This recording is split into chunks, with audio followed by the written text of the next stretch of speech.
Distance Nerding. Woo! Hey, what's up, ladies and gentlemen? Woo!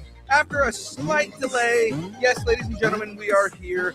You are now experiencing Distance Nerding. I am your boy, Young Phil. She is Jen the Frey Girl. They're the Shadoo, and he's the Jamez 5000.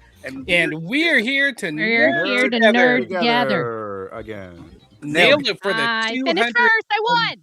74th time. Talking about anything pop culture, news, movies, food, music, wrestling, comics, Comic Cons, whatever you're nerding out on, we want to talk about it. Of course, ladies and gentlemen, if you are currently watching on YouTube, hit that subscribe button if you haven't already. Listen on any podcast app. Drop us a 5-star review because it really does help the algorithm know that you enjoy what we're doing.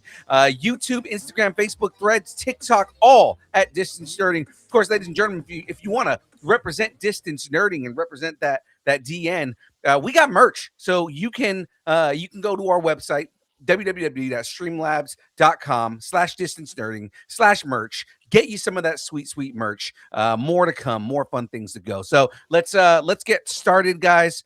That way we're not delaying anymore. Ladies and gentlemen, you have now stumbled onto the worst kept secret on all of the internet, because it is a really bad secret. You are now watching Distance Nerding.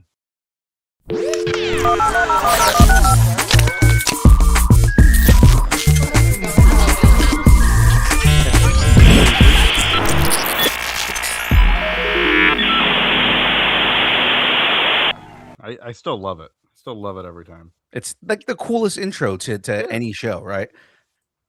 All right, well, let's get into this. Jamez, tell I don't everybody. know. It's a really cool intro to a podcast type show.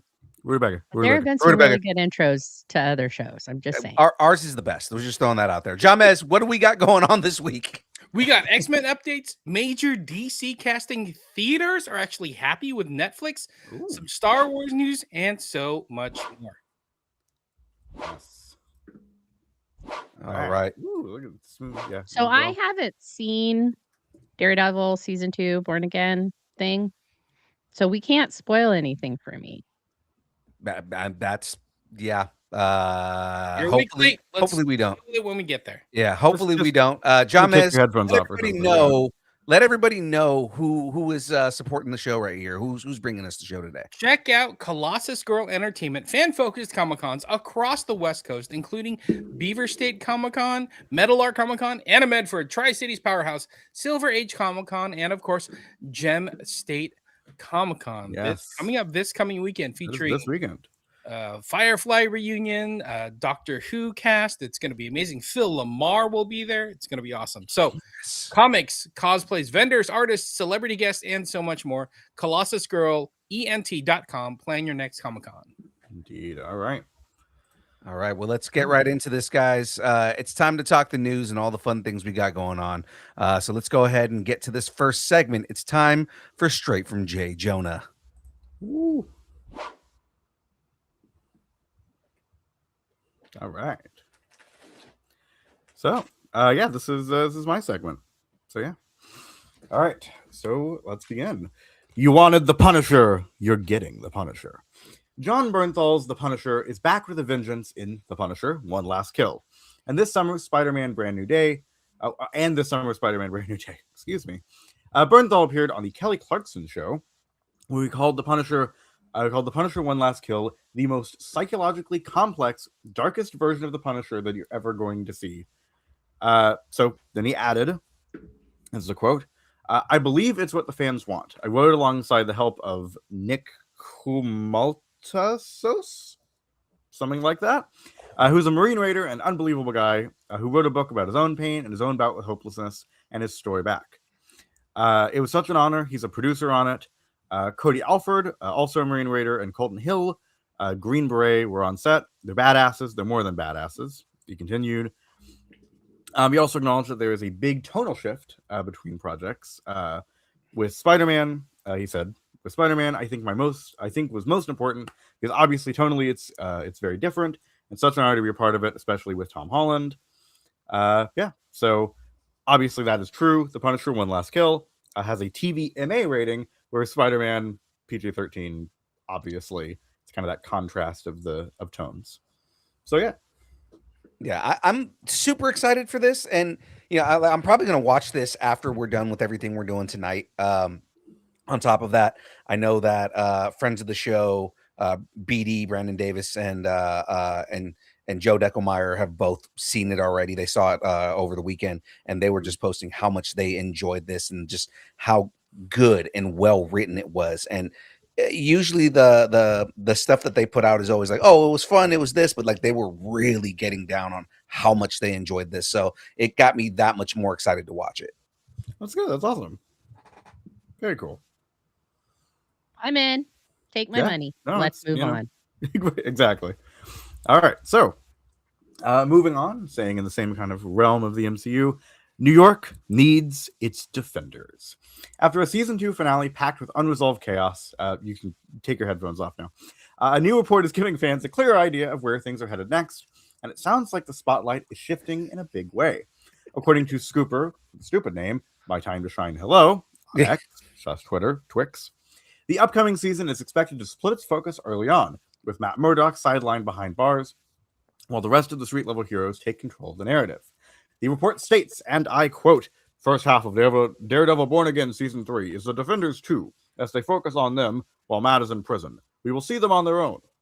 That concept flips the usual formula and gives Jessica Jones, Luke Cage, and Iron Fist room to operate without Daredevil leading the charge.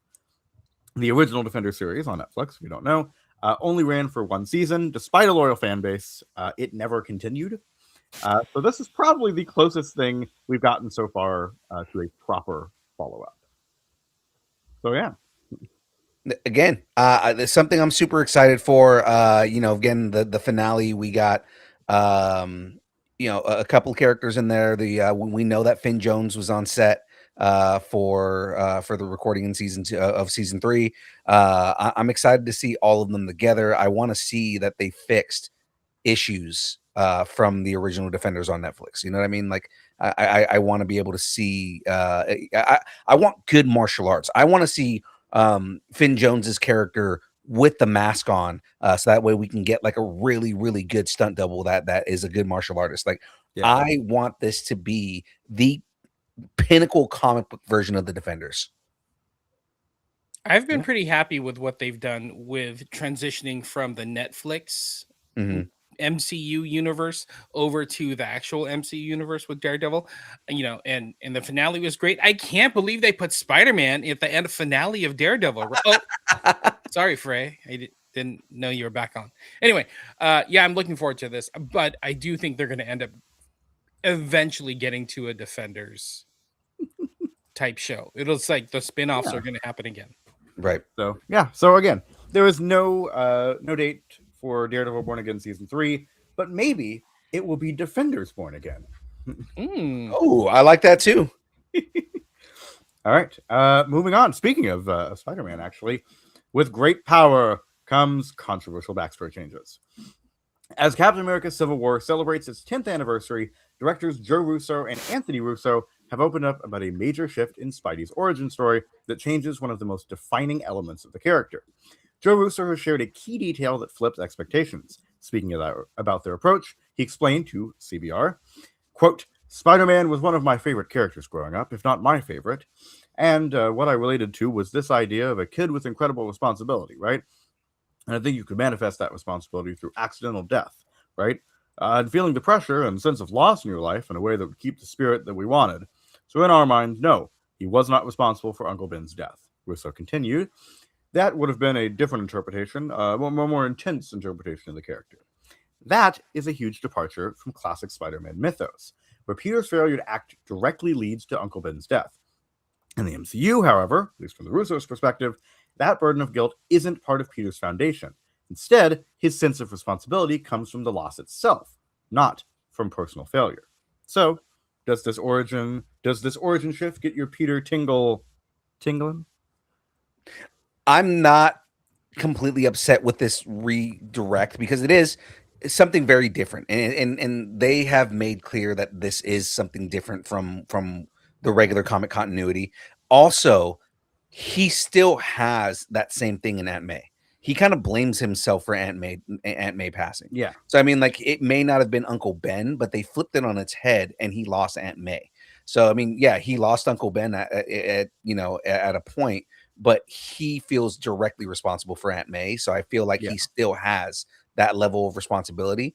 Again, the only thing we're missing is Gwen Stacy, if they make MJ his Gwen Stacy, like MJ passes away and MJ dies, which would suck. I hate to lose Zendaya, but I mean, like, they kind of use her as his stand-in for Gwen Stacy. You know what I mean? And it's like, Spider-Man feels responsible because he tried to save Gwen Stacy and in the process killed her. Spoilers for the comics, but I mean, like, I feel like they're kind of going down that road, but because it's a different universe, it's that whole concept from the Spider-Man Spider-Verse movies where if something is supposed to happen, if it is an event that is supposed to happen in your life, it is going to happen no matter what. And it's kind of like it is happening to him, but in a different order with different people. Yeah. No, and I feel like, with Aunt May's death and all that, I feel like this is kind of the only way they could do it properly, because then it would be like, okay, he was responsible for this death and then this death, and you still only need to learn the lesson once. Right. So. Frey, are you back with us? Yes. Yes, I'm back. Great. All right. Back again. Okay. Well, I think so. Going back to the Peter Parker thing, I do like that they explained this because we got to see that innocent, funny, quippy Peter Parker back in Civil War and moving up until the last movie with Aunt May passing away. So we got to see that the fun and the lovable version of Peter Parker instead of going straight into the I'm heavy and I'm in the tonal shift of I'm got so much regret and guilt on my shoulders. So I like this. This is good. It's good. I like it. I also like that they, instead of Uncle Ben, like Tony Stark kind of took that role on.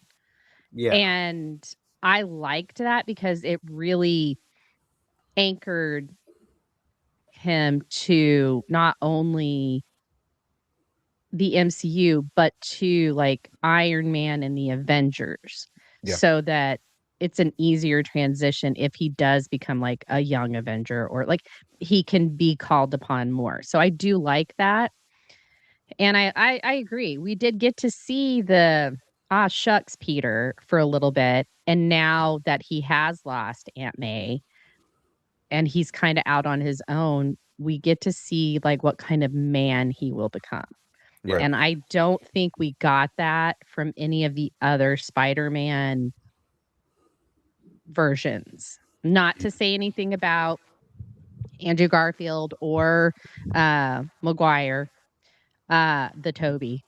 I feel like this Spider-Man is a lot more well-rounded. And we have gotten to see like, oh crap, I'm on vacation. I'm doing the school trip and I got to save everybody. That is something we never got from the other Spider-Man movies. It was always about Spider-Man and his girlfriend.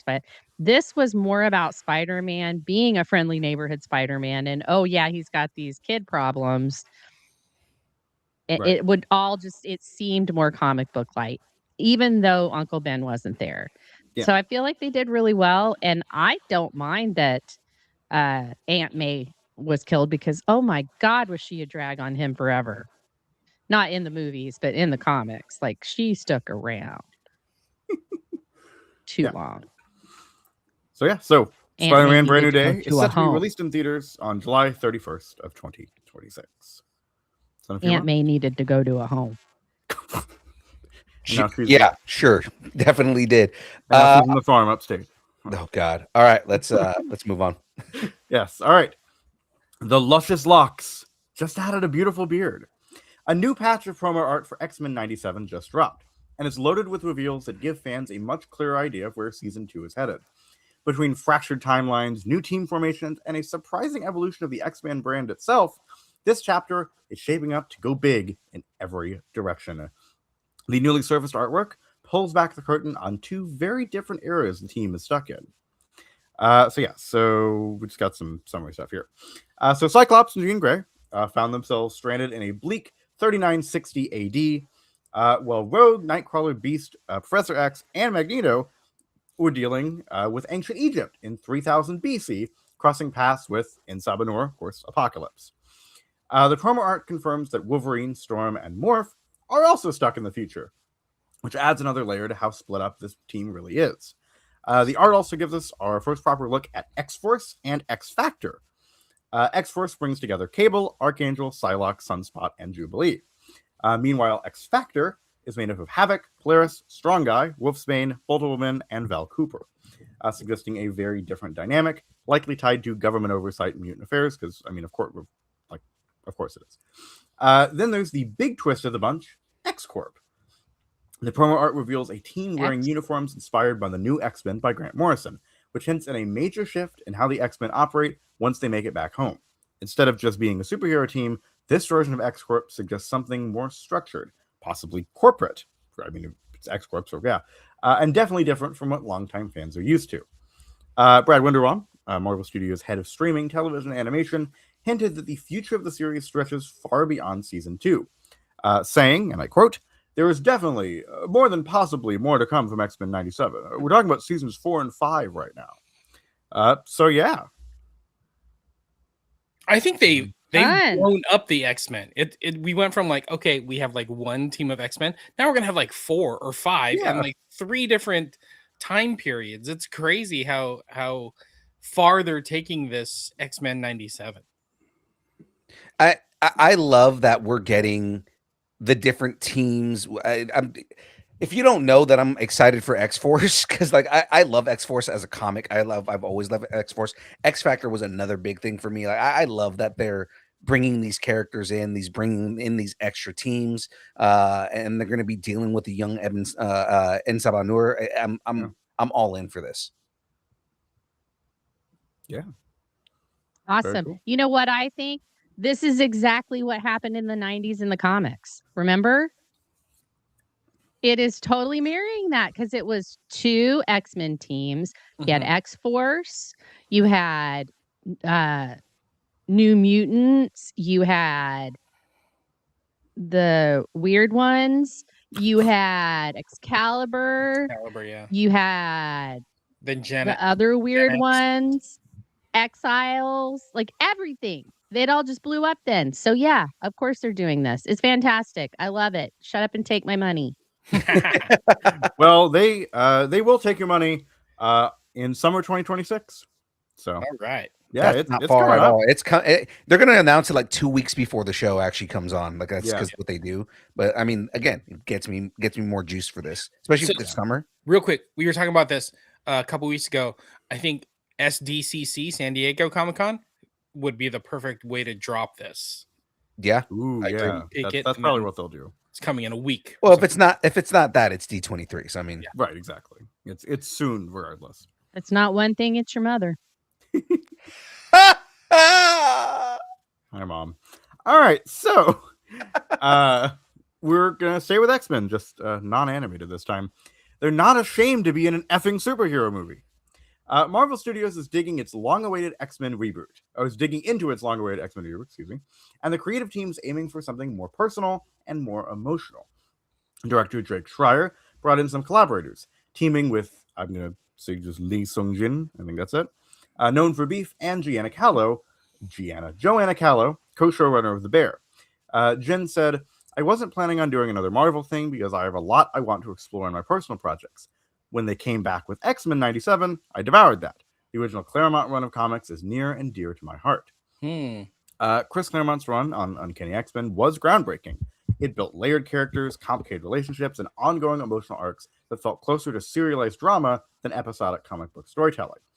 Marvel Studios and Kevin Feige are all in. Jen emphasized how collaborative and hands-on the process has been. And of course, the Claremont influence suggests that we'll see a mix of personalities clashing and connecting in ways that go beyond the usual superhero formula, which, makes sense for X-Men. So, yeah. I totally see. I think Frey nailed it. She's like, the 90s X-Men when they started exploding and getting all soap opera-y. That's exactly what we're gonna get. Soap opera, political commentary, all of that. All the things that I really expect are them the to core animate of- a Jim Lee and him to mention it at some point. Yep. All right.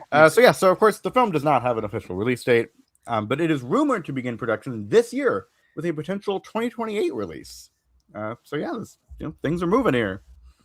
I like it. Okay. No, I'm for all of this. It's X-Men is long awaited and it needs to be done properly. We everybody knows my feelings on the movies. Let's just everything that we've been seeing so far has been really good. I just want them to continue with that base that they've started with. Yeah. No, I agree. So speaking of movies, we have I'm just gonna say Avengers Ensemble. Rebecca Romaine. It's Romaine, right?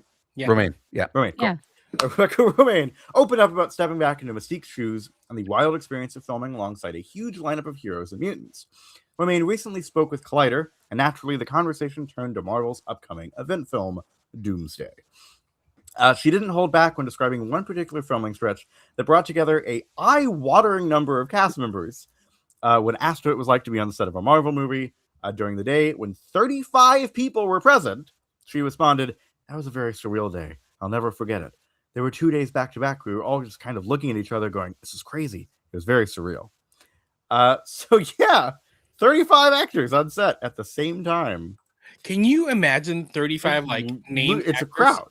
It's wrangling 35 people. Plus stunt doubles, Right. plus, stunt coordinators and all. Oh my gosh, that must have been crazy. Hell yeah. Wrangling cats at its finest. It's going to be the best. Yeah. Herding cats in wigs. Yeah. Well, I think this that is- also tells us we're going to get this scene she's talking about. We're probably going to get like X-Men on one side, Avengers on the other side, sort of thing, just facing off. Yeah, we're probably going to get an Avengers vs. X-Men. Yeah, exactly. It'll Exactly. be, I'm excited. So yeah, I think they're gonna blow their wad on everything. Like we're gonna get like a shot of Avengers versus X-Men, Fantastic Four versus Avengers, Young Avengers versus Old Avengers, Young Avengers versus X-Men. Are we gonna get all that? All in one scene. all the same scene. Yeah. Well, to be honest, I think they could do something like that where they might slow it down or just highlight certain characters, just like was that Endgame when I think it was like during the fight scene, it ended up being like a lot of the female characters, kind of running with things, and they're the ones taking charge. I think we can get that. Yeah. No, I think could see that there's a big battle and we focus on other people. Very cool. So Doomsday comes out this year, with once again 35 actors on set at the same time. There you go. Hell yeah. So that was straight from J. Jonah. All right. Well, now that we've gotten through all the Marvel stuff, guys, let's talk about DC. We only got one story from DC this week, but let's jump right into it. Oh my God. Is it me? It's me. It's totally me. It's you. You're the host. It's you. Okay. We're screaming from Hell's Kitchen to Metropolis. The upcoming Superman sequel, Man of Tomorrow, is just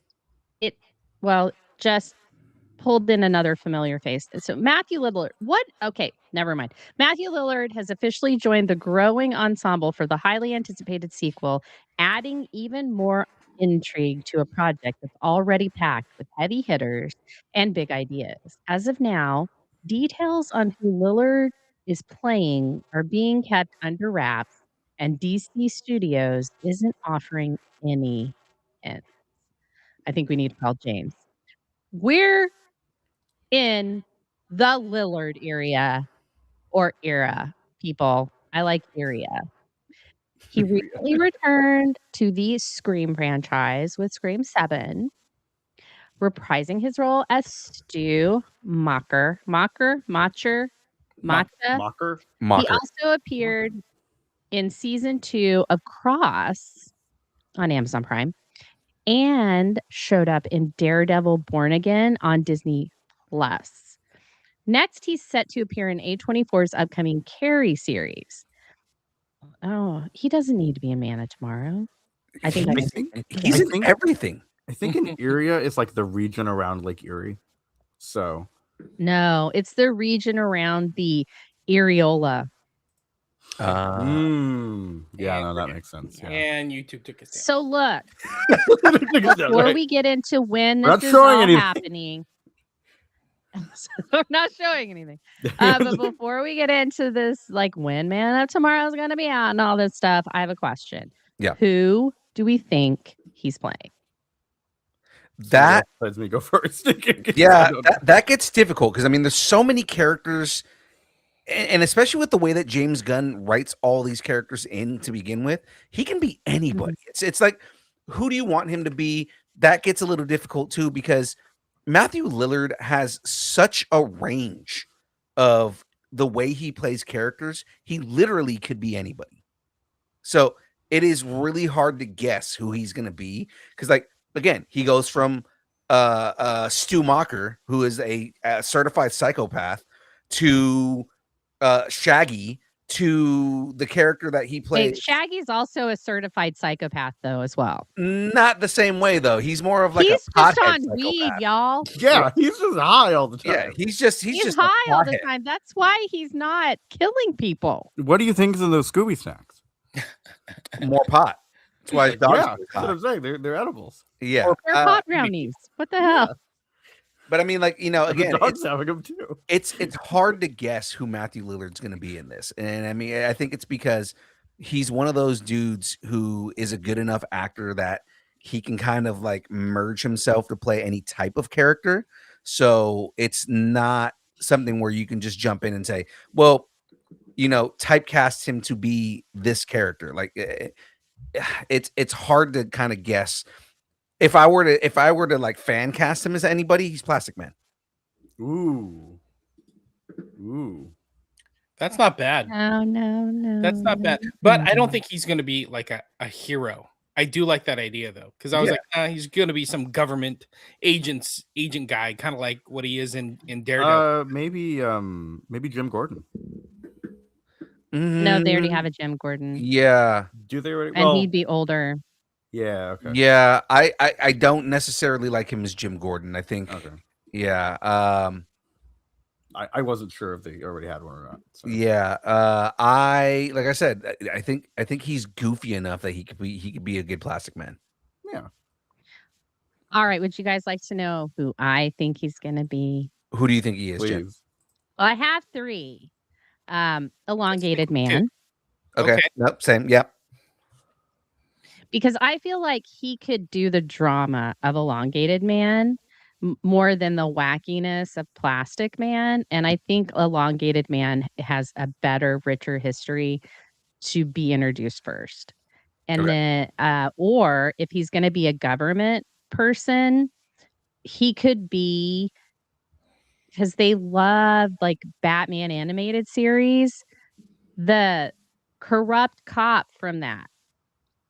Harvey Dent? No, not Dent. Bullock. Yeah. Bullock. He could be Bullock. Bullock. Bullock traditionally is a bigger guy, but you know who he could be. Hold on, I gotta pull his name up. Go ahead and continue. And then I also thought he might be really good as either Dead Man or the Spectre. First Spectre. Dead Man could be fun. I'd like to see him pull off a really, really Bostonian accent, though, if he's going to do that. The character I was thinking of was Arnold Flass. Okay, yeah. All right. Arnold Flass is more of a Flass. Yeah, Flass is more of a deep cut in the comics, but Flass is he'd have to pack on a little bit more muscle because Flass is kind of like he's an ex-Green Beret and he's kind of a jackass, but I think he could pull off Arnold Flass. I think he has the acting chops to do Arnold Flass. He just doesn't have the look right now to be Arnold Flass. So, and since it's Man of Tomorrow, I mean, we're talking Batman. What about Man of Tomorrow's like supporting cast? Isn't there like Bibbo? Mike Bibbo? One of his pals? Yeah. I can't remember. I don't know enough about Superman, guys. I'm sorry. But there are several people that are in that aren't necessarily like at the Daily Planet that Superman knew and had had a friendship with that weren't. Bibbo Babowski. He's the sailor That's dude. it. Yeah. Yeah. He could be him too. So like there are a lot of possibilities, but I really think Dead Man would be amazing. Elongated Man would also be amazing if he was going to be hero-like. And then if not, I think, he's going to be a detective or something. He could be a new journalist at the Daily Planet after all of this. Right. But I don't know. I just don't see that. Either that or he's like Sean Gunn's friend, like Maxwell Lord. Yeah. Like one of his friends. I don't know why Maxwell Lord is like one of my favorite villains. Yeah, I was about to say. So, but yeah, he could be that. And I can't believe I just like went on Lord. But anyway, yeah, I do think like there are a lot, but I'm thinking Dead Man or Elongated Man, guys. Right. I like Dead Man. And again, I don't want to continue too much on this, but I really like Dead Man now. Again, I'd like to see him do a Bostonian accent because if he's gonna do Dead Man, he has to be like deep fucking Boston. Yes, I know, James. I gotcha. Production on Man of Tomorrow has taken flight with heat visioning a release date of July 9th of 2027. Awesome. All right. And that's it. That's all. All right. Well, that is it for our DC news. Ladies and gentlemen, before we actually get into all the craziness here, this show and everything that we've got going on around here is brought to you by the good folks over at Debbie. That's right. Debbie's a brand of energy drinks created to help focus, concentration, reaction time with no jitters or crash. Debbie contains no maltodextrin, no sugars, no fillers, no artificial colors or dyes. Find out more about Debbie at www.debbie.gg. Use the code NERDING10 and get 10% off your order. Deliciousness, and guys, it's fun stuff. So, getting into this, let's jump into the rest of the news. It's time for headlines. James, take it away, sir. For more news, trailers, reactions, check out the Distance Darlington post on Facebook and let us know what you're nerding out on. If tomorrow never comes, isn't that a Garth Brooks song? A new report has shut down recent chatter that Edge of Tomorrow 2 was moving forward. According to the latest update, the sequel isn't active in development anymore. It comes from Collider. Delivering the latest update is not great news. It's not a full shutdown, but the outlet explained while the project is not officially dead, it's not exactly alive either. Do you want Tom Cruise and Emily Blunt back? You can answer that tomorrow. Wait. This is so meta for the movie. It's not dead and it's not alive. Isn't that like that's almost the whole freaking premise? He just keeps dying and coming back, and he's running the whole time. Perfect. Oh God, he would be running the entire movie. I mean, this entire movie is about like respawning in video games, so it's like, that all works. There you go. Yeah, it tracks. All right, fashion, fame, and fighting in the box office. Oh my. Devil Wears Prada 2 has now pulled in an impressive $433 million globally. Just after 2 weeks, the original did $326 million over the entire run.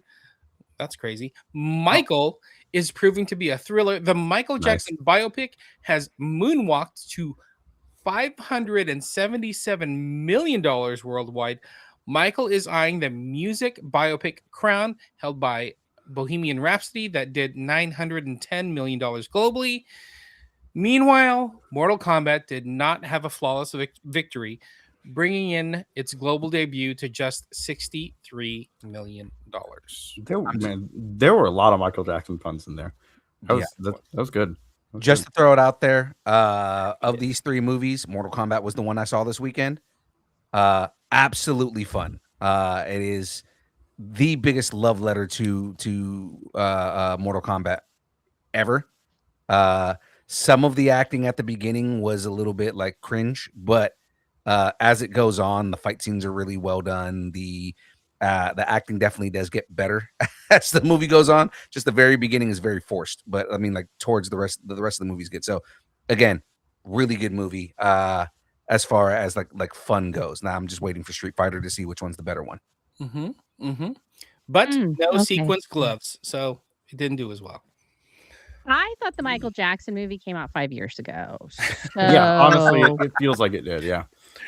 That's what you thought, but it was really a Yeah. Pepsi commercial that you were watching. So, Oh God. Was his hair on fire? That was the wrong commercial. oh, easy. Okay, let's keep it going. Yeah. This casting is no mystery. 2-time Oscar nominee Felicity Jones has signed on to play legendary author Agatha Christie alongside Caesar winner Vincent Cassel in this noir mystery thriller 11 Missing Days. The movie is based on the true story of the British author's mysterious disappearance. I had no idea Agatha Christie went disappearing. Yeah, I know. I Really? don't think I did either. Yeah. That's I nuts. I did. did. Yeah, I I know did. the I had story. no idea. So hold on. I did because of her. So Christie's disappearance made national and international headlines. It captured the public's attention with leading politicians and fellow writers, including Arthur Conan Doyle from James Bond. Yeah, right? they were buds. Sherlock No. Holmes, not James Bond. Sherlock Drawn Holmes. into the search. Oh yeah, you're right. My bad. So I do have a whodunitopsis. Life imitates art synopsis. Whodunitopsis? Life imitates art synopsis.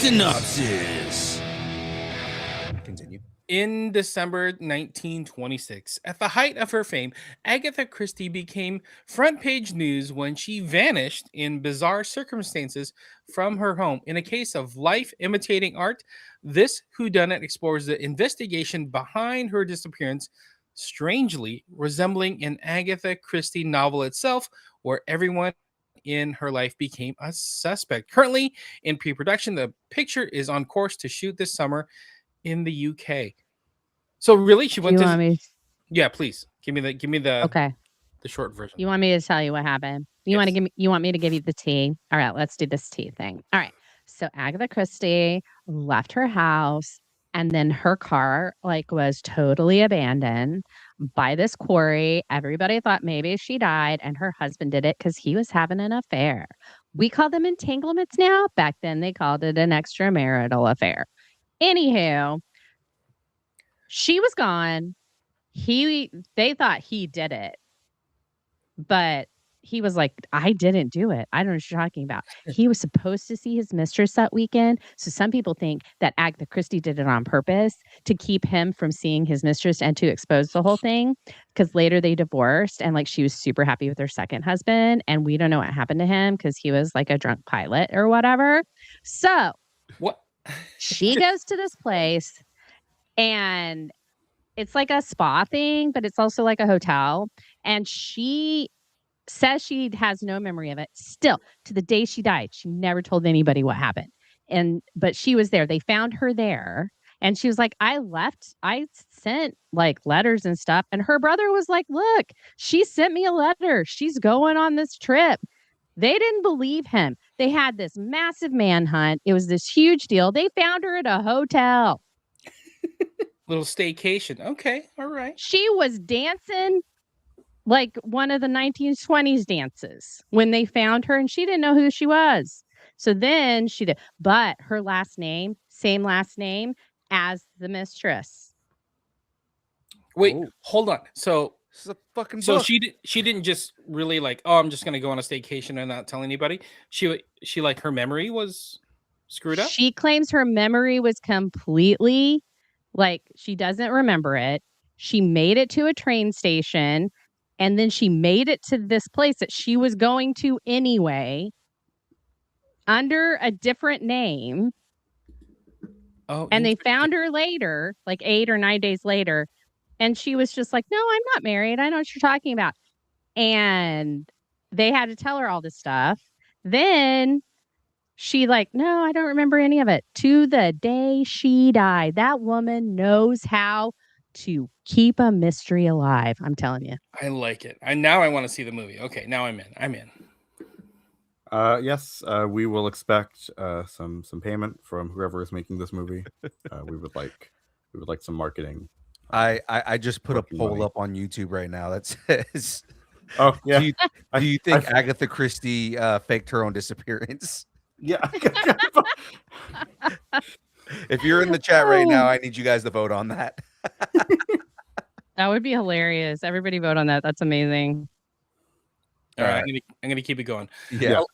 Alexa, add bananas to the shopping list. The Planet of the Apes franchise isn't slowing down. It's taking its first steps towards another big screen chapter. Matt Shackman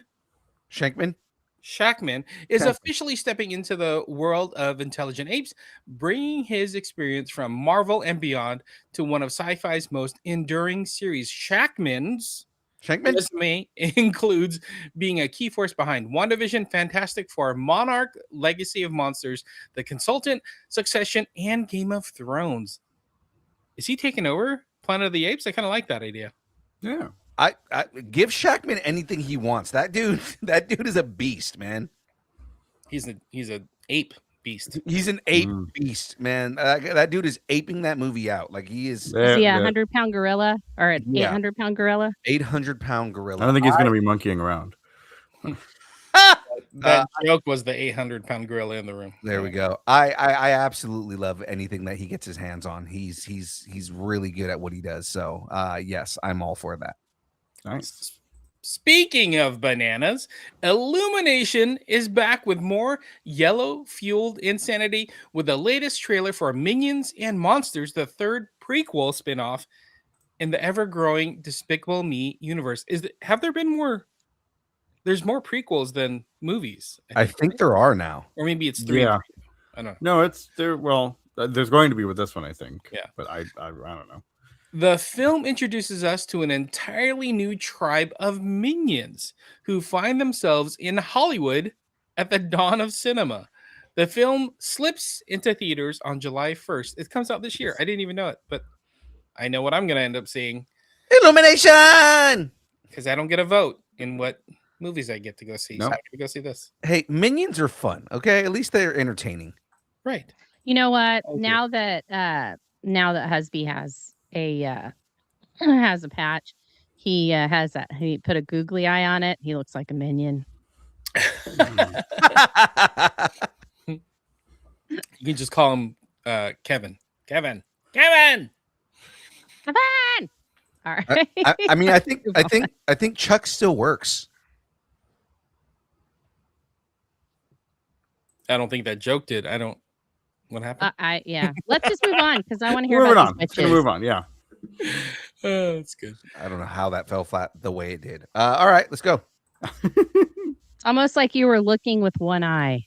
Ha. Get ready to run amok again. Hocus Pocus 3 is officially in early development from Disney Live Action Studios with a trio of stars, Bette Midler, Sarah Jessica Parker, and Kathy Najimy returning to reprise their roles as the Sanderson sisters. Reports state that there are plans for a theatrical distribution following the success of the straight-to-Disney Plus Hocus Pocus 2. That makes sense. Putting it back in theaters.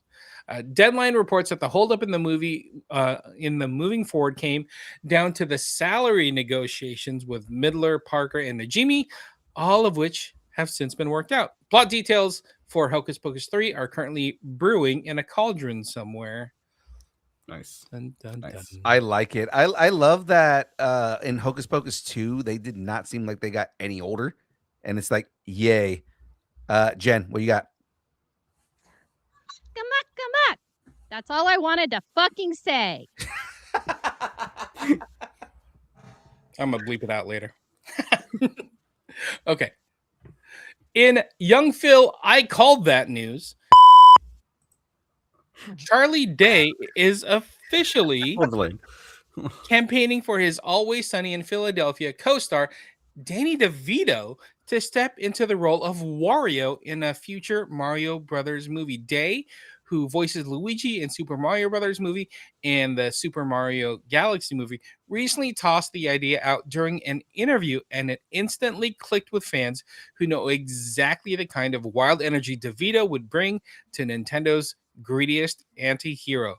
Danny would fit in so well in this universe, and it would be a good Wario. I think they told Screen Rant. Until then, the Super Mario Galaxy movie is currently playing in theaters.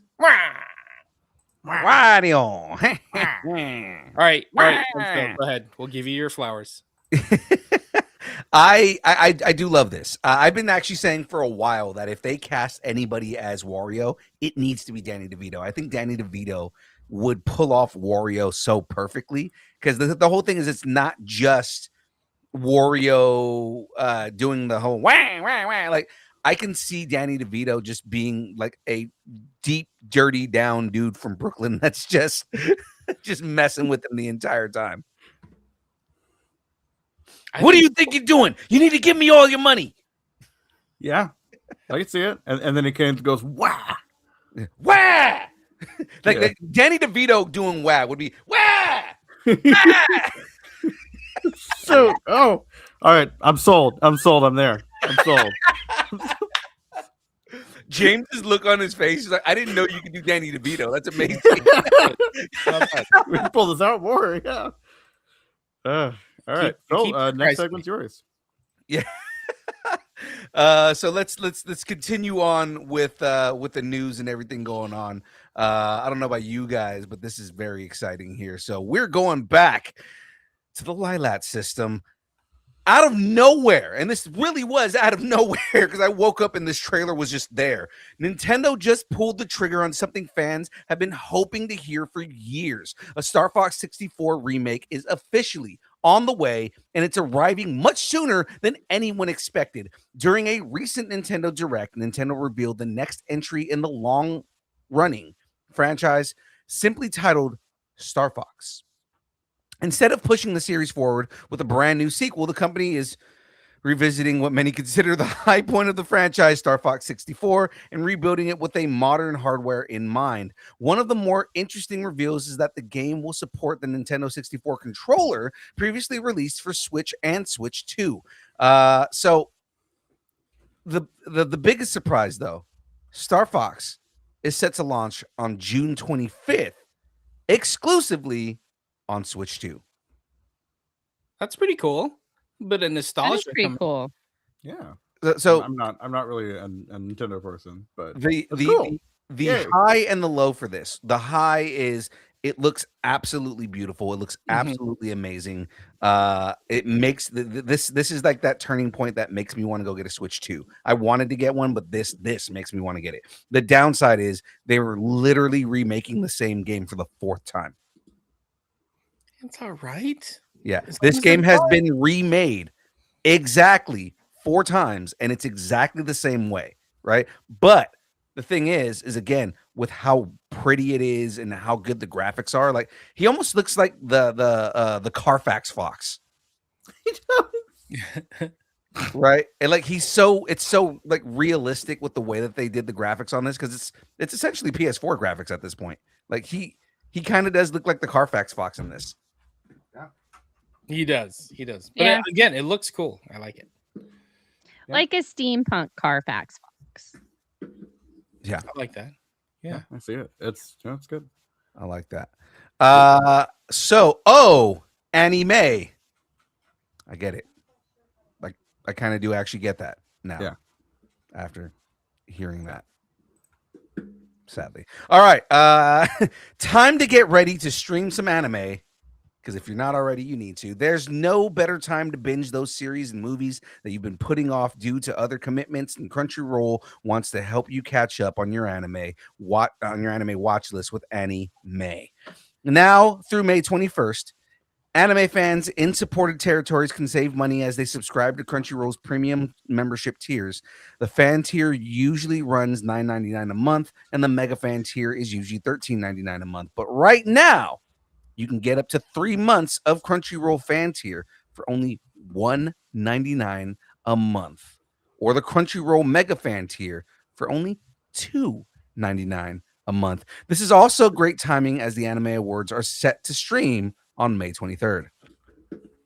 That's sweet. Oh, and it ends on the 21st. Nice. Yeah. Gives So people a good. chance to go and watch all the stuff that's being up for awards right now. Exactamundo. What's on Crunchyroll? Any- Chainsaw Man, yeah. Anything anime, dude. Like anything that you see that's anime that you know that we see at like cons and stuff, all that stuff's on Crunchyroll. Oh, you know what's on Crunchyroll that I've been I wanting was to gonna catch? say some that- soy sauce. I hear the name of that and I always get hungry. It's like, yeah. What were you gonna say, James? I was gonna say the one show that everybody talks about that I haven't seen is what is it? Dan? I think that's on. Oh, Crunchyroll. Dan is on Crunchyroll. Well, I think Dan on Netflix. Oh, is it on Netflix too? It's also, I think it's also on Prime. Yeah, it's on a couple different places. Yeah, Nice. yeah. It's like they're not exclusive anywhere. Yeah. Dan. Okay, definitely a show I need to watch. Cyberpunk is back. I love it because I'm a big Cyberpunk nerd. Ghost in the Shell finally has a date locked in, with a high energy action and a modern edge that still respects what made the franchise a classic. Ghost in the Shell began as a manga in 1989 and has since grown into one of the most influential sci-fi properties out there.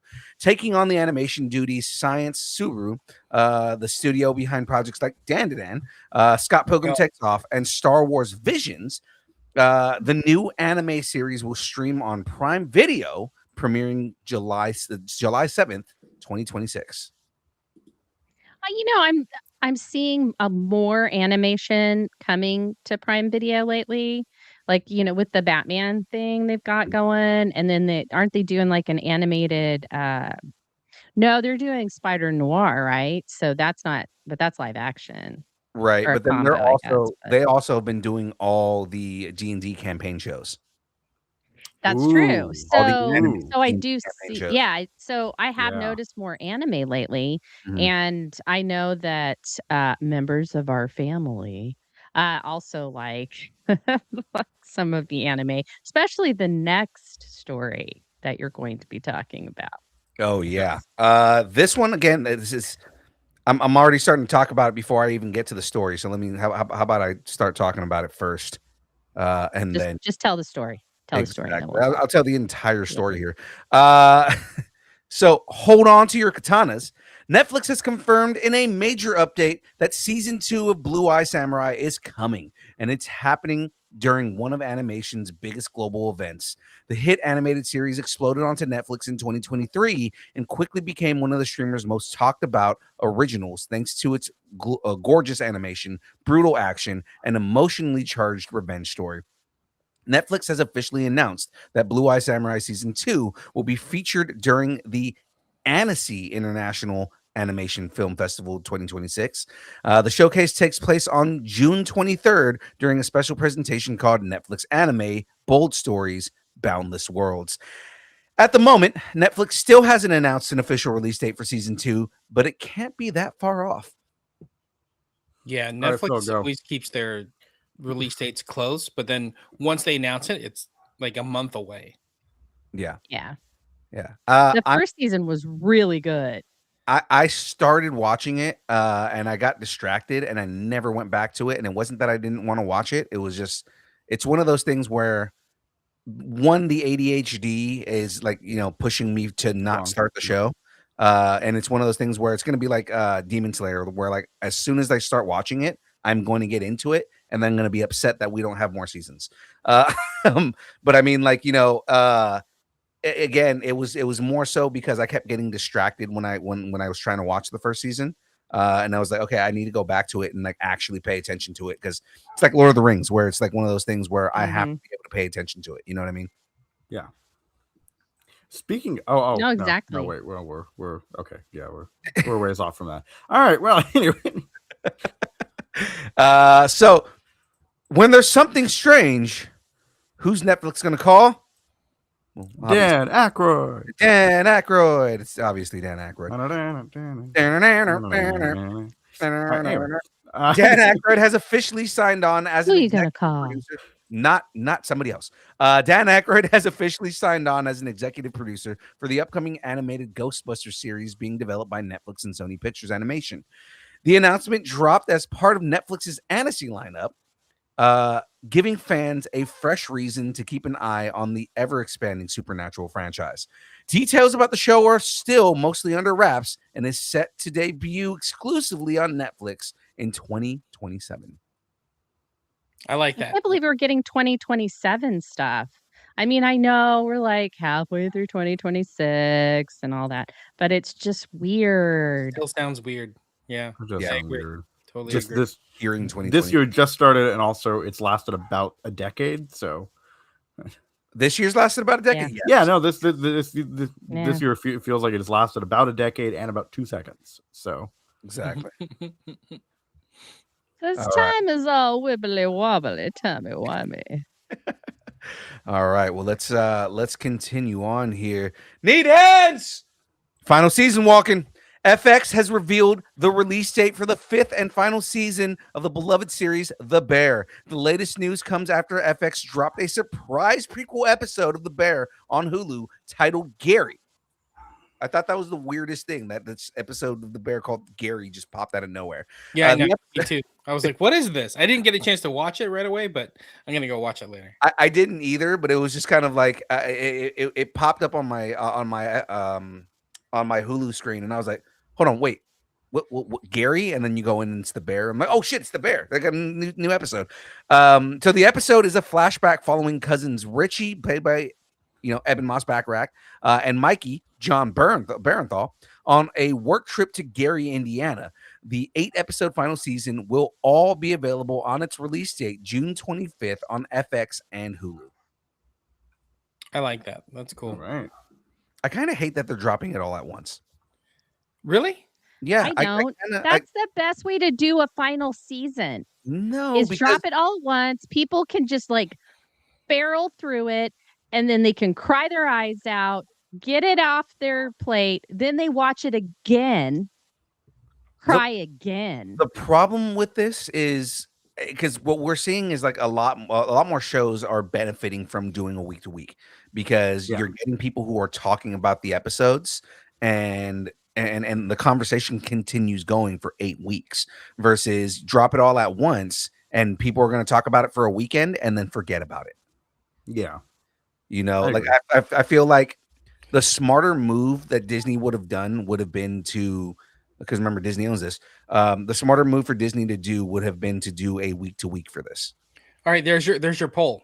What's the best way to stream a series? Oh, There you go. There you go. yeah. See, for me, There you go. I like what they did with Darth Maul Shadow Lord. It was week to week, but they released 2 episodes per week. So it was a 10-episode series, but it was only like 5 weeks long. So it was kind of nice that you got a good chunk. So in case there was an episode that was a little bit of a filler episode, you got 2 episodes to play with and see the story kind of unfold. So I kind of like that whole like mini binge type thing where they Did they kinda do? No, do I'm chunks. remembering correctly. I thought they maybe did Andor like that too, but they Andor they did 3. yeah, I thought it was 3. It was each So- arc. Yeah, Yeah, because it was like I a like whole that too. year. Yeah, It's like a whole year's worth of storytelling. yeah. No, I enjoyed that as well. So cool. All right, sorry, I'm putting the poll up right now. So You're what good. I did is, what's the best way to release a new season of a hit show? Week to week, all at once, or batch episodes? Yeah, There you go. nice. I actually do like batch episodes. I will give that a plus. That batch episodes are actually a pretty good way to put the shows out too, Yeah. because you're kind of getting the best of both worlds. Mm-hmm. There you I go. agree. Polls on the screen right there. So there you go, guys. Because Let's if you do get an episode that is a little bit of a filler, Mhm. it drags. So it's like 2 weeks before the next, part of the actual story comes out, and you're Mhm. like, "Oh, what? I just wasted a week waiting for this. I was anticipating this, and then it comes out and it's a letdown." I'd rather have 2 episodes and one of them be a letdown. that I get. Right. I get that too. Speaking of shows that are going to be letdowns, no, never mind. Not going to be a letdown. Nothing is stronger than family, except for a series on Peacock, apparently. The Fast and the Furious franchise is making the jump to live-action television, and it sounds like Universal is going all in. NBC Universal officially confirmed during its upfront presentation that they are developing a few live-action Fast and the Furious series for Peacock. The announcement came directly from franchise star and producer Vin Diesel, who revealed Peacock is launching 4 shows in the Fast and the Furious universe. No dates on when the new series will start its engines. Womp womp. 4 different series? Oh my, really? God. What? Like, what? Why do we need this? They're doing 4 of them. They're doing 4 different series. I don't know if we need this. Honestly, if they did one series, I'd totally be okay with it and like tell like a deeper storyline. I don't know if it's how it would connect to the movie universe, but okay, fine. You have a little bit more time with telling a story on as a series, but 4 shows, that's a lot. Yeah. I don't know if we need 4 Fast and the Furious. It feels like they've This is not about family. It feels like they've taken a cow and just like removed its udders at this point. Like, seriously. No, I'm saying I was making a milking joke. That was We're gonna move on from that, I think. that. He's played by Vin Diesel. Okay, never mind. I got it. This is the perfect segue to the next story. Yeah. It's time to go back to work. Seriously, guys, go back to work. All right. Sorry.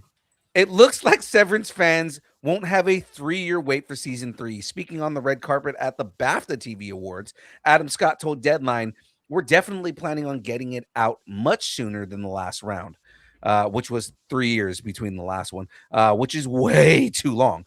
Severance season 2 premiered on Apple TV Plus January 7th, 2025. So expect Severance season 3 January 17th. Oh, sorry, January 17th, 2025. So expect Severance season 3 sometime in late 2027. All right. Great. You guys Severance fans? No, I won't. I haven't. I want to see it, but I haven't seen it. So I've only seen some I of haven't seen it. It was a little slow, but I liked it. I've heard a lot of good things. I've heard some of the plot synopsises of it. Synopsis. Just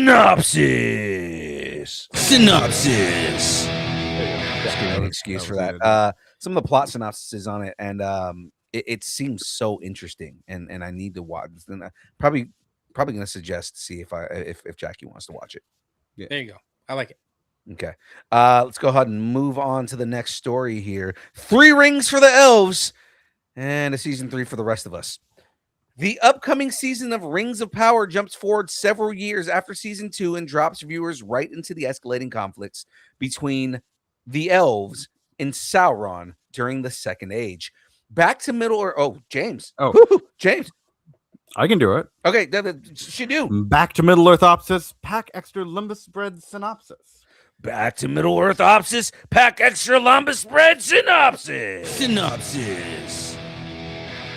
All right, season 3 unfolds at the height of the War of the Elves and Sauron as the Dark Lord seeks to craft the one ring that will give him the edge he needs to win the war, bind all peoples to his will, and at the last, rule all of Middle Earth. Woo. Prime Video has announced season 3 of The Lord of the Rings of Power, and it will premiere on November 11th. Cool. That's exciting. No, I'm glad. Yeah, I'm glad exciting. it's still going. It's exciting because, again, the way that people are, or the way that Prime has doesn't like this. So. I know the way that Prime has faith in this is, hey, the story gets better. Stop complaining. It's just watch the show and it'll get better. Regardless of if it's good or not, I do applaud them for at least being like, no, screw you. We're gonna make the rest of the damn series. We're gonna do this whether you like it or not. Yeah, I do applaud because that. if we don't, we're gonna break a contract, and that'll cost us way much more money than it does It to is for actually make cynical the reasons, show. but at least And yeah. so we're gonna put this drivel out that is not good, and we're gonna cancel Wheel of Time. Let's move on. That's really right. what it is. That's I exactly enjoy the time, yeah. series. I kind of like it, so I'm excited for it. Not But everybody also, has good taste. You could have produced Wheel of Time along with this. Just saying. All right. Well, let's move on before we give Frey an aneurysm.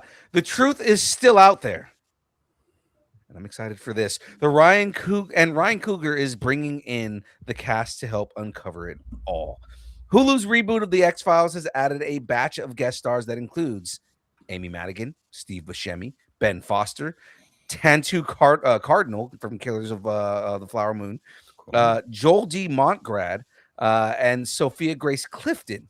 Madigan comes into the series after a huge year thanks to her role as Aunt Gladys in Weapons, the horror hit from Zach Crager, which, again, we're excited about all the stuff Zach Crager's doing. Shout outs to Resident Evil. Okay. She also picked up the Best Supporting Actress Oscar win for the film. The new series stars Hamish Patel, who, again, I love Hamish Patel. He's awesome. And Danielle Deadweiler as two highly respected FBI agents who couldn't be more different from each other. Hulu says the truth is out there, but not the release date quite yet. So be sad there. That was good. All right. Yeah. I think that's it for. All right. That's it for the one shots. So yes, ladies and gentlemen, let's talk about our last sponsor here. Yes, of course, because distance learning is part of the Geek Freaks Network. Discovering your latest binge, debating casting choices, or stoned out over that plot twist, the Geek Freaks Network has got you covered. Your fandom, your community, your people. Geek out your way. Check out the Geek Freaks Network at gfpods.com. Once again, that is gfpods.com. All right. Well, let's continue on. And let's get into this news. Shadu. I didn't even realize I had the front end and the back end of the show. All right. So, The Lion, the Witch, and the Theater. During a recent earnings call, AMC CEO Adam Aron, I'm going to assume, Adam Aron sounded fired up about where things were headed, with the studios rethinking theatrical windows, new labor agreements in place, and streamers experimenting with big screen releases. Aron believes the landscape is changing. What really caught his attention is Netflix committing to a full global theatrical rollout for Narnia, the Magician's Nephew, directed by Greta Gerwig. So the film will get a worldwide theatrical release on February 12th of 2027, followed by its streaming debut on April 2nd. The AMC CEO said, and I quote, "This is the biggest opportunity our industry has ever had to embrace Netflix as a theatrical content provider." According to Aron, this didn't happen overnight. There's been what he describes as a, quote, "tremendous amount of high-level diplomacy between AMC and Netflix going back to last fall. That collaboration has already led to a handful of experimental theatrical events, including screenings tied to K-pop Demon Hunters, Sing-Along, the K-pop Demon Hunters Sing-Along, sorry, the Stranger Things finale, and a few episodes of the live-action One Piece." So yeah, this is interesting. It sounds like hopefully the things are shifting back a little bit again. It's like Netflix is becoming a real movie studio. Yeah, Kind of seems like it is. It's not just My Netflix God, anymore. Netflix It's Flix. is growing up. Too bad they couldn't buy studio. It's funny how like 6 months ago Netflix was like the bad guy, Right, and now they're movie the theaters. yeah. And now they're like, Right. oh, okay, you're our buddies now. That's fine. Well, as long as you think you can get money out of them, that's really all it is. So there's no morality with the dollar. Yeah. So Narnia, the Magician's Nephew, will be exclusively in theaters February 12th of 2027. I like it. I do. I like it too. Okay, I like it, Picasso. It's my backstory, you boob. For decades, That was pretty good. Thank you. Masters of the Universe fans have watched Skeletor scheme, rage, and chase ultimate power across Eternia. Mattel and Dark Horse Comics have announced Masters of the Universe Genesis, a 12-issue series that will explore the history of Eternia through its most legendary characters. Kicking things off is Skeletor himself, with the first 3 issues dedicated to unraveling his mysterious past. So Skeletor's origin has always been one of the franchise's biggest mysteries. The original cartoon hinted he may have come from another dimension. The 2002 He-Man the Master of the Universe series introduced the idea that he was once Keldor, whose transformation came after being splashed with acid. Then the 2012 DC Comics run added another layer, suggesting Skeletor was actually the overlooked heir to Eternia's throne, passed over by King Miro in favor of Randor. Later, Masters of the Universe Revelation built upon that version, portraying Prince Keldor as a student of Hordak, who wielded the Havoc Staff, leading to the horrific transformation that defines his look. So I guess they're going to try to syncretize all of that.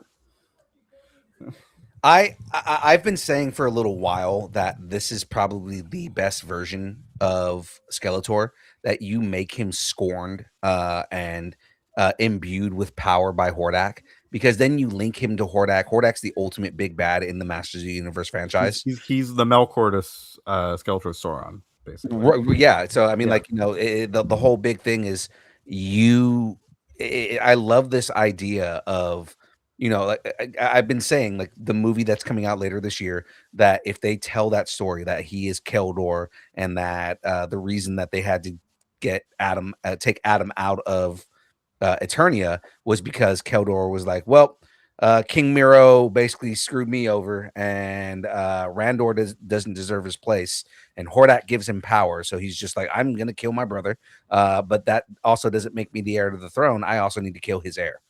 Yeah.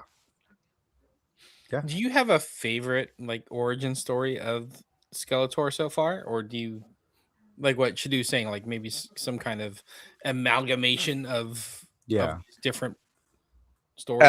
So the comic book version, which is the one we were talking about towards the end of that kind of like leaned into the Revelation version, where they kind of like pulled on that. Yeah. That's my favorite version of him, because in the comics, when they revealed that he was Prince Randor, when they kind of built on that he was Prince Randor, because they revealed that he was Keldor, you mean? I'm sorry, that he was Prince Keldor. Yeah. When they expanded on him being Prince Randor, at the time he was Super Skeletor, so he was already imposing, and he was a lot like scarier of a character. And like I've been saying that the version that we need Skeletor in this movie, which I'm liking him more and more the more the new trailers come out, because as much as I don't like some of Jared Leto's performances, I love the way that he's being portrayed in this. I know. And then Super Skeletor needs to be the villain in the second movie. And then they need to not redeem, but like basically him sacrifice himself and fight Hordak in the last movie and do 3 movies. That's where I'm going to leave that at. So great. All right. So yes, all will be revealed when Masters of the Universe Genesis #1 hits comic stores on August 5th of 2026. Nice. So yeah. All right. And in some Star Wars news, Season 2 is on its way back to the galaxy. Now, Dave Filoni gives us a solid idea of where things stand with Season 2 of Star Wars Ahsoka, and how far this story might go. Filoni spoke with Screen Rant and confirmed that work on the new season is in full swing. He said, "We're working on it. It's coming. It's come a long way. Obviously, I'm editing all the episodes at once right now and just deep in visual effects with the team. But I'm really proud of everyone, the work they've put in. Lots of things to resolve and figure out, but that's normal." He continued, "I'm excited for people to see it. We didn't really go out and premiere in a way last time. I think that the team's really excited to be out with the fans with this one and see how it goes." Disney Plus has already slotted the show into a coming soon in 2026 lineup. So that suggests a summer or fall 2026 premiere is close. So we're really close to Ahsoka Season 2, it sounds like.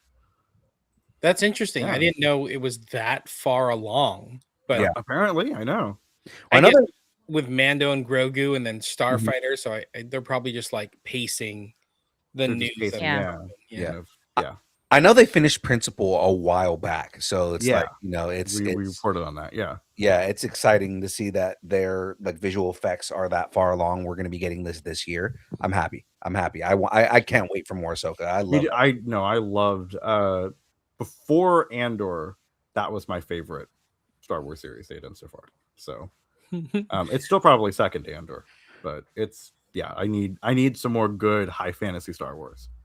I agree. We're rewatching Mandalorian with the kids right now, and we just got to the episode with Ahsoka, and our kids are like, "Who's this?" They're all like, All right, well, you got to go watch Clone Wars now. Yeah. She's female. She's a And badass. Rebels. She's got 2 lightsabers, and they're like, "She's got 2 lightsabers." Yeah, she has too. They're like, "Oh my god, she's awesome." Young Shadu totally didn't have a crush on her. We're not going to talk about this. Isn't Shadu still young? Yeah. Younger Shadu. and current Shadu. But we're just going to move on from that now. Well, So I hear until then, Rosario Dawson likes younger men.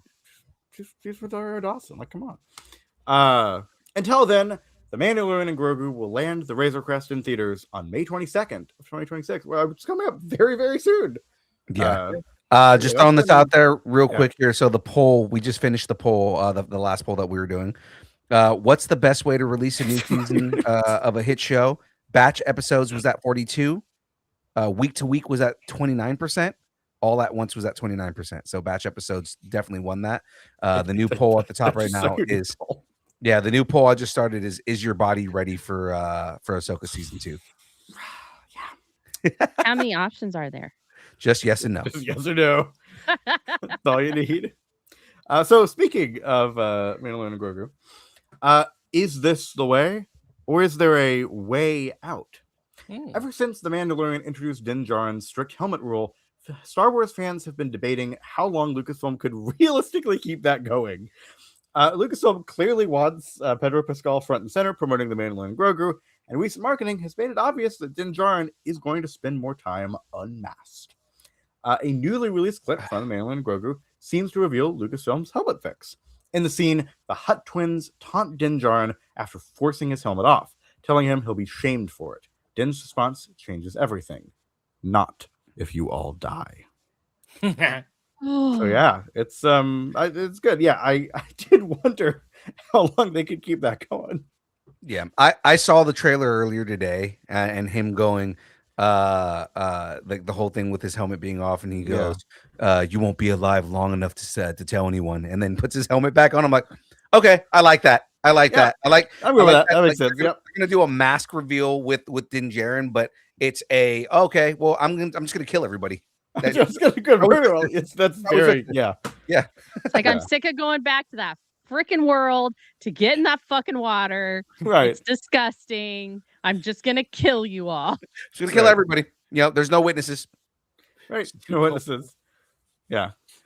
That's funny. That's awesome. It's like this. Yeah. That's funny. All right. So yeah. So get your eggs and blue cookies ready. All right. Sure. Oh yeah. Sorry. Get your frog eggs and blue cookies ready. Mandalorian and Grogu hits theaters again on May 22nd, 2026 in 10 days. That could also be Suga. 10 days. It is in 10 days. Suga. Get ready. Yeah. So we're gonna stay with Star Wars. Actually, this will be our last story. All right. Could this quest be a Hail Mary? A new synopsis for Star Wars Starfighter has surfaced online, teasing a high-stakes story centered on Ryan Gosling's pilot and a mission that could shake the very foundations of the Force. We do have a synopsis here. Where's Rocky Opsis? Will Ryan be Knuff synopsis? Oh, come on now. Are you really? Okay. Yeah. Where's Rocky Opsis? Will Ryan be Knuff synopsis? A little head turn. It's good. The newly posted description, which quietly appeared on IMDb, reads, in a rebuilding galaxy, a solitary pilot becomes entangled in a crucial mission as new threats emerge. Their journey may alter the future of the Force itself. So yeah, it's short and vague, but that final idea about the future of the Force opens the door to something potentially game-changing. The story takes place 5 years after The Rise of Skywalker, which puts it in a wide-open era for new characters and new conflicts, it is called Star Wars, to take shape. The film is directed by Sean Levy. The rest of the cast is star-studded, including Mia Goth, Matt Smith, Aaron Pierre, Simon Bird, Jamel Westman, Daniel Ings, and Amy Adams. So yeah, like this is crazy. Yeah, I'm curious what they're going to do with. I didn't think this would affect things that much. So this takes place. It's the furthest in the future It's furthest in the future, yeah. after So- the sequel series. Yeah. So I think it's going to be him, kind of almost like a Mandalorian. How the Mandalorian was, how he's like shepherding a Jedi. I think he's going to be shepherding this kid who's probably force sensitive somewhere, and he's got to figure out how to get past, whoever's hunting this kid. Whatever, some pirates or something. Yeah. I think he's a descendant of Quinlan Yeah. Voss. Ooh, that would bring back Quinlan Voss because we've got a unresolved thread with Quinlan Voss right now. We So do. that would be kind of cool. That would be cool, yeah. Or Quinlan Ross is the anchor Revan. being. Revan would be. I give me any excuse to have Revan in anything. Right But now. like, okay, but they would have to come back, and that's the problem. Is like I would Not want if he's some a stuff. descendant. Him and Bastila. Just sure, knocked but then again, They had kids. I've It had could my feelings happen. on how I don't want to like canonize Revan having a gender at first, so not having, but I want to keep that from KOTOR, where it's vague on that.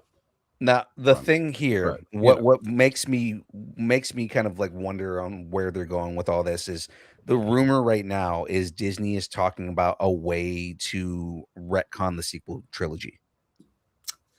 I'm not sure about that. Well, it's a pretty hard rumor right now where they're saying that Disney and Filoni are trying to find a way to retcon all of the sequel trilogy right now. And if they did do that, considering the way that they kind of described this thing, it can change the future of the Force. This could be a way where they can kind of like, potentially be doing that. The other thing with that is the only thing that I would want retconned or anything is I want Mara Jade in all of this. That's it. I want them to find a way to put Mara Jade in the series. Okay. Could be Mia. I'm there. I'm with it. Yeah. Yeah. You know what I really want? And the Force is telling me that we should move on this very quickly. I want a schedule. A schedule? Not just any schedule. I want the distance nerding schedule. Well, you know what? Dear Justin Luck, we've got the distance nerding schedule. All right, ladies and gentlemen, distance nerding, the show that you are watching right now on Tuesdays from 6:30 to 8:30. Come and hang out with us. We talk news, movies, all the different things, the rumors, all the fun stuff that's happening in the industry. Thursdays, distance nerding interviews. Now this week we're not going to be doing a show because we're going to be driving to Idaho, but we're going to be getting ready to do Gem State Comic-Con. It's going to be a crap ton of fun. We will see you guys in Idaho. Come to Idaho. If you can make your way to Boise, go to Idaho. Idaho. Exactly. Idaho. And then, of course, on Fridays, The Buzzer, our game shows and everything that we do on Fridays. It can be D&D. It could be Jep Nerdy. It could be Really. It could be Jackbox games. It's a crapshoot, but it's fun regardless of what it is that we do. Now, it's going to be fun in everything that we do there. So, guys, we not too far. So we will see you guys on all of our shows again this Friday. We will not be doing The Buzzer or Disconcerting Interviews because again we will be back next week. And I know, yeah. Exactly. With that being said, of course, before we get into that little fun thing, Shadu, give us your plug, sir. Yes, well, I am at SHU Studios everywhere. For my music, it is at SHU Music. I talk about lore, world building, writing, and pretty much everything else. If you want to watch some edited VODs from our D&D sessions that have been happening on The Buzzer, those are up on my channel. Go and watch them. I think we're up to episode 6 we'll be releasing Wednesday. So, yeah, and then I need to get editing on the other ones. But, yeah, so go watch those. I tend to think they're pretty good. And I totally don't have a bias at all. So. There's no bias to it. No, Jen, anything to add? All hail Treesus. All hail Treesus. And see you at Gem State. All hail Treesus! Damn it. It happens. Sorry. we do need to get going on those shirts too. Yeah. So with this being said, ladies and gentlemen, if you would like to follow Distance Nerding and everything that we do, come in and hang out with us on all the social media places. If it exists, we are there at Distance Nerding. Of course, you can email us using your email of choice, but the only place you can email us at is distancenerding@aol.com. With that being said, Jamez, please, sir, take us home. Thanks, and keep nerding together. And of course, Bruce, buddy, it's bedtime. Yes. Go ahead. Go to sleep. Go to sleep, Bruce. Sleep. That's right. And actually, before we end here, let me end this poll. At the end of the poll here, 67% of our viewers' bodies are ready for Ahsoka season 2. And I on just that, feel like that's body shaming. And Body cancel. shaming. All right. So And that is it. All right. Well, ladies and gentlemen, we will see everybody later. James, one more time for me. thanks, and keep nerding together. All right, guys. We'll see you guys. Later. see you guys later. See you guys Jim's Day. Deuces. Yeah, Jim, say. Distance nerding.